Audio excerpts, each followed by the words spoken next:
कैसे हो आप सब? आई होप सब अच्छे होंगे, स्वस्थ होंगे। सो गाइस, हम सब भी अच्छे हैं और आप मुझे देख सकते हो, मैं बन ठन के रेडी हूँ क्योंकि आज का ब्लॉग बहुत ही इंटरेस्टिंग होने वाला, खास करके जो लोग करवा चौथ करते हैं, जिनके फैमिली में करवा चौथ करते हैं। तो इस आज का ब्लॉग में करवा चौथ से रिलेटेड बनाने वाली हूँ क्योंकि करवा चौथ आने वाली है और मैं नहीं चाहती किसी से कुछ गलती हो जाए।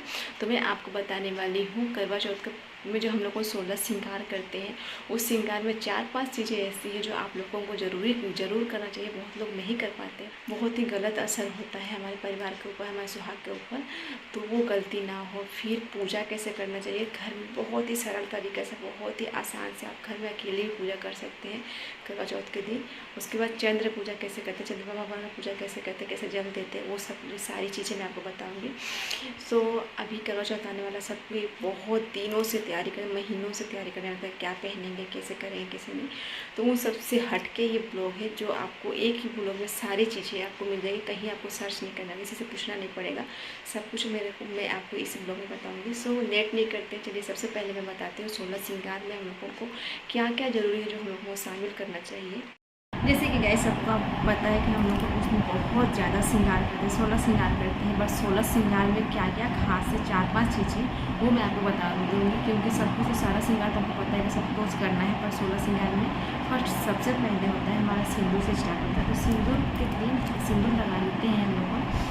खास में कोशिश कीजिए कि हमारा सिंदूर, जो शादी का सिंदूर होता है ना, वो सिंदूर लगाए। जो हमारा शादी का जो ये सिंदूर होता है ऑरेंज कलर का, ये देख सकते हैं इसमें। और सबसे बड़ी बात, सीधा मांग जितना आप गहरा सिंदूर भरेंगे, मान्यता है बहुत पुराने से, जितना लंबा मांग भरेंगे उतना से अपने आपका सुहाग का आयु बढ़ेगा। तो हमारा सुहाग का आयु बढ़ाने के लिए हमें जितना लंबा मांग भर के, जितना मांग भर सकते हैं, आगे की डेली आप मांग भरे या ना भरे ज़्यादा, बट उस दिन सुहागन की पूजा का दिन हमें अपना मांग पूरा भर के, जितना लंबा हो सके उतना लंबा भर के पूजा करना चाहिए। और ख़ास करके उस दिन हमें ये शादी वाला सिंदूरदान जो हमारा होता है वो वाला यूज करना चाहिए। तो हमारा सिंदूरदान ये है और आपके पास होगा, आप ज़रूर यूज कीजिएगा, उसी को पहनिएगा, सिंदूर पहन लगाइएगा। वायदे अगर नहीं है तो आप दूसरा मार्केट में सिंदूर जो हमेशा डेली यूज करते हैं वो लगाइएगा। तो सबसे पहला ये है जो आपको शादी वाला सिंदूर लगाना है। दूसरा होता है ये आलता। सिंदूर के बाद आता है आलता। बहुत लोग आलता नहीं लगाते, बहुत लोग आलता लगाते, तुमको पता होता है। ये आलता का बिना ना ये सुहागन नहीं कहलाते, क्योंकि आप कभी भी देखिएगा, कहीं मंदिर में जाइएगा, माता रानी का मूर्ति में उनका पैर हमेशा आलता से भरे रहता है, तो सुहागन का और निशानी है। तो हमें सबसे पहले तो आलता जरूर लगाए। नेल पेंट तो हर कोई लगाते हैं, बट आलता पूजा के दिन जरूर लगाए, बाकी दिन लगाए या ना लगाए, उस दिन जरूर लगाए करवा चौथ के दिन। एक चूड़ी, आप हम लोगों को बहुत सारे आजकल मेटल का, सोना का, चाहे कुछ का भी चूड़ी पहनते हैं, बट कांच का चूड़ी पहनना बहुत ज़रूरी है। अगर सोना का चूड़ी है तो सोना का चूड़ी पहन लेना। माना में ये कांच का, प्लास्टिक का कुछ नहीं होता था, सोना का चूड़ी होता था। और टाइप का चूड़ी निकल गया, चूड़ा निकल गया, बट उससे ज़रूरी है कि आप एक कांच का, बहुत सारे नहीं तो एक कांच, जैसे मैं ग्रीन कलर का चूड़ी पहनूँ, आप कोई भी कलर का चूड़ी पहन सकते हैं कांच का। बाद बाकी आप कोई भी चूड़ी पहने, एक कांच का चूड़ी जरूर पहने। ये सुहागन का निशानी है कांच का चूड़ी। कांच का चूड़ी हमेशा डेली बेस पे भी हाथ में पहनना चाहिए, एक पहने पर पहने जरूर। तो पूजा का दिन भी कांच का चूड़ी जरूर पहने अपने हाथ में। चौथा है ये हमारा शादी का चूड़ी। अगर आप साड़ी कोई भी पहने, बट ये चूड़ी के बगैर आप कभी ना बैठे पूजा पर, चाहे कोई भी पूजा हो, करवा चौथ पूजा हो, सावित्री पूजा हो, तीज का पूजा हो, कोई जो भी आप पूजा करते हैं, पर ये चुन्नी हम लोग को शादी का चुन्नी होता है, लाल चुन्नी, इससे हमेशा हम लोग पहनते हैं, हमेशा बोलते हैं। तो इससे भी जरूरी है। बाद में आपको सब पता है ये क्या क्या श्रृंगार करना चाहिए। मुझे ये 4 चीज़ आपको बताई थी कि जो हम लोग बहुत लोग भूल जाते हैं, सिंदूर रेड वाला लगा लेते हैं और रहते हुए भी। जिसके पास है आप सिंदूर यूज करें। आलता नेल पेंट लगाए, पर आलता जरूर लगाए। हाथ में मेहंदी बहुत ज़रूरी है। कहीं भी आप देखिएगा माता रानी का हाथ में मेहंदी लगे रहता है हमेशा, तो हाथ में मेहंदी भी लगा दीजिए। और ये चूड़ी हमेशा रहे।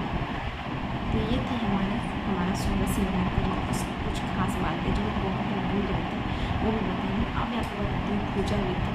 तो करवा चौथ में पूजा विधि कैसे करते हैं, क्या क्या चाहिए। तो पूजा करने के लिए सबसे पहले हम लोग को लेंगे लाल कपड़ा जो नीचे बिछा देंगे। अगर आपके पास चौकी है, पीढ़ा है तो पीढ़ा का ऊपर भी लाल कपड़ा बिछाते हैं। लाल हो पिंक हो लेकिन कोरा कपड़ा चाहिए। तो मैं यहाँ पे कपड़ा बिछा दी हूँ। और हमारा करवा माँ का फ़ोटो जो आता है, आजकल ऑनलाइन कैलेंडर आता है आपको, इसलिए मैं पहले वीडियो बना दे रही हूँ कि आप ऑनलाइन भी मंगा सकते हो। कैलेंडर आता है जिसका नीचे आपका पूरा कथा लिखे रहता है, या फिर फ़ोटो आता है, फ़ोटो फ्रेम हुआ आता है, तो आप वो भी मंगा सकते हैं। तो हमारे यहाँ करवा चौथ माँ का फ़ोटो है, तो आप पहले करवा चौथ माँ का फ़ोटो रखेंगे लाल कपड़ा बिछाने के बाद। उसके बाद हम लोग को लेंगे करवा।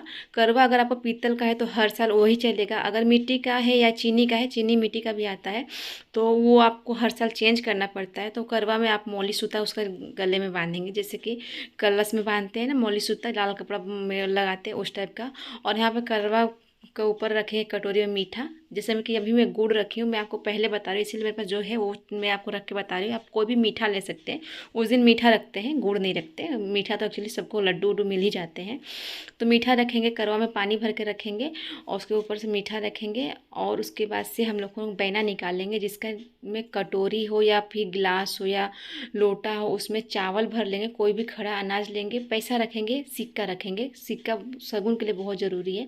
उसके बाद हम लोग को सुहाग का सामान लेंगे। 5 हो सुहाग का चीज़ है, या फिर 10 हो, 11 हो, जितने आप ले सकते चढ़ाने के लिए है। तो मैं 5 ली हूँ। सिंदूर, चूड़ी, बिंदी और नेल पेंट ली हूँ, आलता ली हूँ। फल लेंगे और ड्राई फ्रूट्स लेंगे। जो ड्राई फ्रूट्स आपको सासू माँ को देना पड़ता है, तो ड्राई फ्रूट्स भी ले लेंगे। और सबको अच्छे से साइड में थाली में सजा देंगे। उसके बाद से हम लोगों को गणेश जी का, लक्ष्मी जी का पूजा करना पड़ता है। उसमें गणेश जी का मेन पूजा करना पड़ता है। अगर फोटो में आपका गणेश जी है, शिव जी के परिवार को पूजा करना पड़ता है तो ठीक है, नहीं तो गणपति भगवान का थोड़ा सा जो छोटा सा मूर्ति हो उनको भी पूजा कर सकते हैं। तो हम लोग को लेंगे चंदन, कुमकुम, तिलक और घी का बत्ती। तो इसको थाली में सजा लेंगे। फूल चाहिए, मोली सूता चाहिए, एक सिक्का चाहिए। तो सबको पूजा के लिए हम लोग को थाली में लगा सजा लिए हैं, देख सकते हैं। मीठा लेंगे, आपको कोई भी मीठा हो, लड्डू हो, बर्फ़ी हो, जो भी मीठा आपको मिले। वो नहीं है तो आप गुड़ का भी पूजा कर सकते हैं, गुड़ से भी पूजा कर सकते हैं। तो मैं यहाँ पे चावल, रोड़ी, पैसा, मौली सूता, फूल, कोई भी फूल चलेगा, ऐसा नहीं कि लाल है, गेंडू का फूल भी चलेगा। और ये सासू माँ को देने के लिए हम लोग को निकालते हैं बैना। साड़ी निकालेंगे, सुहागन है तो सुहागन का सारे सामान डालेंगे, बिंदी, चूड़ी, सिंदूर, नेल पेंट, काजल, सब कुछ रख सकते हैं। जितना आप दे सकते हो उतना दे सकते हो। और साथ में पैसा भी। तो पैसा हम लोग को साइड में रखे हैं। और यहाँ पे 1 लोटा जल रखेंगे। जो करवा में जल रखे हैं वो तुलसी माँ को जल दे देंगे। और जो ये जल रखे हैं लोटा में, इससे हम लोग को सूर्य भगवान, चंद्र भगवान को जल देंगे। और उसके बाद से हम लोग को अपना सुहाग का, जो हस्बैंड जी का पूजा होता है, उनका करेंगे। तो सबसे पहले हम लोग को गणेश भगवान जी को तिलक लगाएंगे बहुत ही प्यार से। अगर फ़ोटो में है तो कोई बात नहीं, फ़ोटो में ही पूजा कर सकते हैं, तिलक लगा सकते हैं, सब कुछ चढ़ा सकते हैं। और नहीं है तो आप अलग से गणपति भगवान का पूजा कर सकते हैं। तो तिलक लगाएंगे, अक्षत देंगे, मौली सूतर देंगे, फूल देंगे। उसके बाद से थोड़ा सा चावल लेंगे और चावल नीचे रख करके उसके ऊपर से दीपक रखते हैं। दीपक को कभी खाली नहीं रखते, मंदिर में हो या कहीं पर भी पूजा का समय ओम स्वास्तिक बना करके चावल को नीचे रखना चाहिए। तो थोड़ा सा हाथ में चावल रखेंगे हम लोग को, और कथा पढ़ेंगे। जो हम लोग को करवा चौथ माँ का जो कथा होता है वो बुक भी मिलता है, और आजकल कैलेंडर, फोटो फ्रेम आता है, उसका नीचे कथा पूरा लिखे रहता है, वो पढ़ लेंगे। पढ़ने के बाद में अगर आपको चावल जल में डालना है तो चावल जल में डाल सकते हैं, या फिर हाथ में ले करके अर्घ, जितना बार आप अर्घ देंगे चंद्र भगवान को, उतना बार थोड़ा थोड़ा पानी के साथ गिराना पड़ता है उनको। तो यहाँ होती है आपका पूजा समाप्त। अब हम लोग को इसी थाली में रखेंगे सारा सामान और लेके चलेंगे चंद्र भगवान को जल देने के लिए। तो दीपक रख लेंगे, जल रख लेंगे, मीठा रख लेंगे, फूल रख लेंगे, तिलक रख लेंगे, अक्षत रख लेंगे, और चलेंगे। चंद्र भगवान जब निकलेंगे तो चंद्र भगवान के पास में, तो यहाँ पे ये जल हम लोग को अगर दिन में करते तो तुलसी में डाल देंगे, नहीं तो चंद्र भगवान को शाम को डाल देते हैं।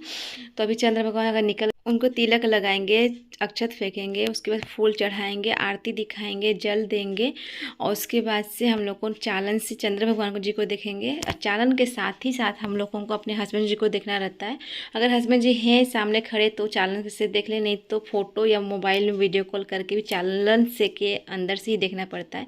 फिर उनको भी हम लोग को तिलक लगाएंगे, अक्षत फेंकेंगे, फूल देंगे, मीठा खिलाएंगे और आरती उतारेंगे और चालन से पहले देखेंगे। उसके बाद से वो हमारा व्रत तोड़ेंगे। तो यहाँ पे हमारा होता है व्रत ख़त्म। पूजा खत्म। और लास्ट में हम लोग को जब आएंगे तो सासू माँ को हम लोग को जो बहना निकाले हैं, पैसा, चावल, ड्राई फ्रूट, साड़ी, वो उनको देंगे। अगर आपके घर में सबको बहुत लोग हैं बड़े, तो उनके लिए भी निकाल सकते हैं। साड़ी नहीं तो आप मीठा और पैसा दे करके आप पैर छू सकते हैं। बस इतना ही है और कुछ भी नहीं। ज़रूरी नहीं है कि सबको साड़ी देंगे, क्योंकि हमारे घर में बहुत, जैसे बड़ी सास हुई, छोटी सास हुई, ननद हुई, जेठानी हुई, उन सबको भी देना पड़ता है। तो सबको साड़ी तो नहीं हो सकता। तो सबको आप सासू माँ को साड़ी देने के बाद आप सबको पैसे और 2-3 जितने जन हैं उनके लिए कटोरी में मीठा रख करके या फिर ड्राई फ्रूट्स रख करके पैसे दे सकते हैं और प्रणाम कर सकते हैं। हे गाइस, तो ये सारी चीज़ें थी मुझे आपको बताने। आई होप आपको पसंद आया हो और बहुत सारी जानकारियाँ मिली होंगी। तो इसीलिए मैं करवा चौथ से पहले आपको ये ब्लॉग बना कर अपडेट कर दे रही हूँ, ताकि आप सबसे कुछ गलती ना, अगर कुछ छूट ना जाए। क्योंकि साल भर के बाद एक बार आता है, कहीं मन में ये ना रह जाए, वहम ना रह जाए कि हमने एक चीज़ नहीं किया। सो गाइज, आज का ब्लॉग अगर आपको पसंद आए तो लाइक, सब्सक्राइब, शेयर जरूर कीजिएगा। बाय बाय, हैप्पी करवा चौथ।